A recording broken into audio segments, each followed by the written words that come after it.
Alright, here's a little clip on how to upgrade your taillights on the 5th gen 4Runner. Hopefully this is informative for you. Alright, here we go. First, let's remove the interior panel.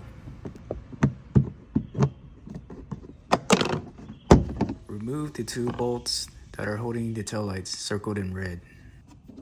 If you have an OG 4Runner like me, you'll just have this one plug that's plugged into the taillight.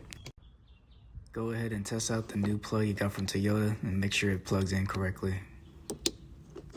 The taillights actually slide off of this clip right here, and this is where it slides into, right there.